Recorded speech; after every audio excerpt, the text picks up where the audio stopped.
Assalamualaikum warahmatullahi wabarakatuh. Welcome back to my class again. Mathematics class 4. So we are doing the topic addition and subtraction of large number. So today we'll be doing with properties of addition. So here the first property is order property of addition.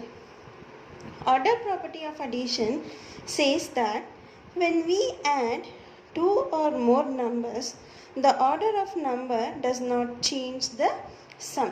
See here, I have taken the two numbers, that is 25,000 plus 15,000, we get 40,000. This is the sum and these are addends.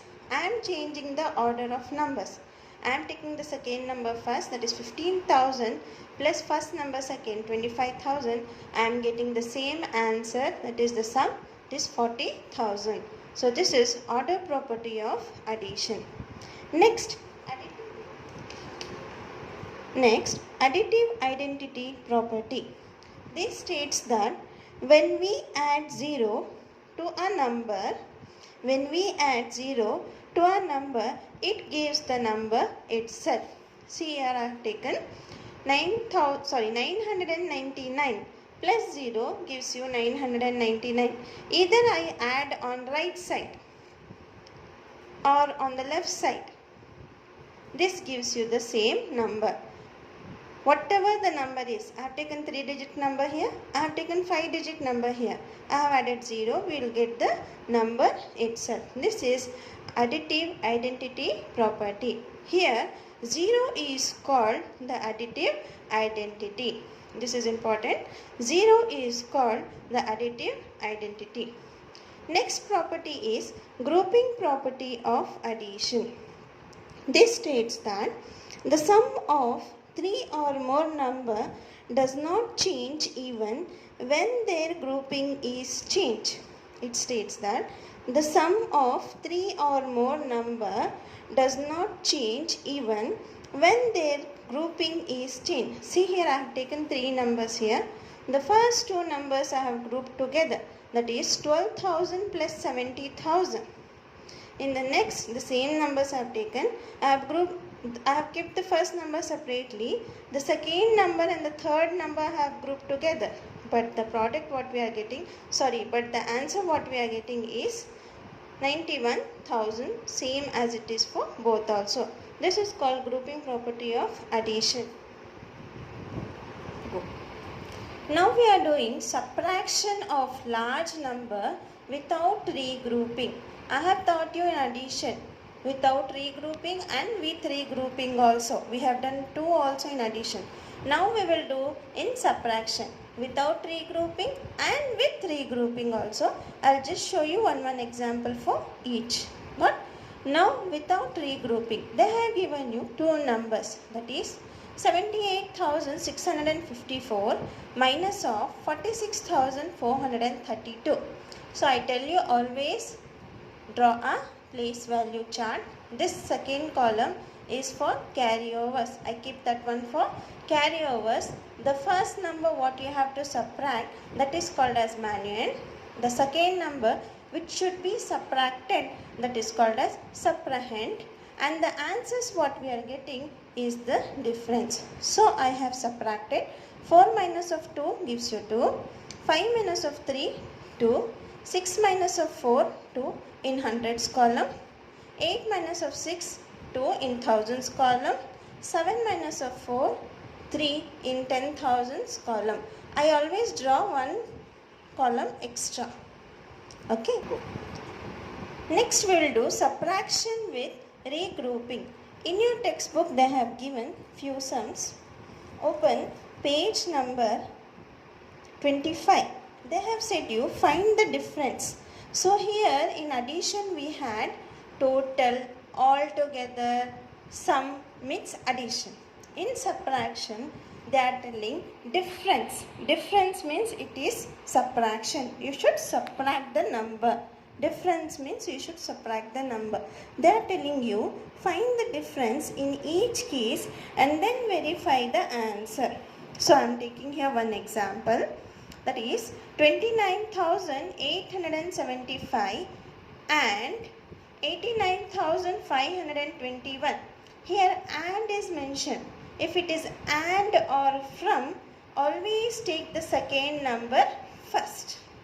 If it is and or from, always take the second number first and first number second. So I am just representing in chart. Place value chart. I have drawn the place values and I am representing the numbers here. So what is the first number called as? Manual. Then the number which should be subtracted is called as subtrahend. I am writing the subtrahend down. And the answer what we are getting is difference. So here it is 1 minus of 5.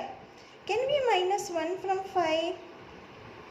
No, we can't minus 1 from 5. So this 1 which is there in 1's column will go to 2 which is there in 10's column. It will borrow 1. So this 1 will become 11. Now this 2 has already given 1. So it will become 1. So we can't minus 1 from 7. So again this 2 will go to 5. Next, that is hundreds column. So this 5 will give 1. So that this 1 will become 11. Next, this 5 has already given 1 to 10's column. So this 5 in hundreds column will be 4. We can't minus 4 from 8. So again this 4 will go to thousands column. This 9 will give 1 here and it will become 14. So here it is 8 in thousands column. So we can't minus 8 from 9. So this thousands column, it will just move on to 10,000s column. So this 8 will give 1 and it will become 18. This will 10,000s column give 1 to thousands column and this 8 will become 18 and this 8 will become 7. First sort out the sum before doing the sum. In subtraction, first sort out the sum and then subtract. Got students? I have sorted out the sum. See here, I have sorted out the sum so that this block is the numbers what you have to subtract. These blocks are the numbers what you have to subtract. Here it is 11. 11 minus of 5 gives you 6. Again 11 minus of 7 gives you 4. Again 14 minus of 8 gives you 6. 18 minus of 9 gives you 9. And 7 minus of 2 gives you 5. Okay. So they have said you to check your answer also. So the next step is the difference what we have got. That is the answer what we have. So here the difference what we have got is moving to the addends column. That is the first addends column. We are adding this to recheck our answer. So it is 59,646 plus this subtrahend what we had in subtraction is moving to second addends column. That is 29,875. We will add this number by regrouping. So 6 plus 5 gives you 11, 2 digits, 1 carry in tens column. 1 plus 4 plus 7 gives you 12. So 2 here and 1 in hundreds column. 1 plus 6 plus 8 gives you 15. So 5 here and 1 in thousands column. 1 plus 9 plus 9 gives you 19. 9 here and 1 in 10,000s column. 1 plus 5 plus 2 gives you 8. So the answer we are getting is the same number what we have here. No? Just refer it. The answer what we are getting is the same manual what we have here. That is 89,521. Jazakallahu khair.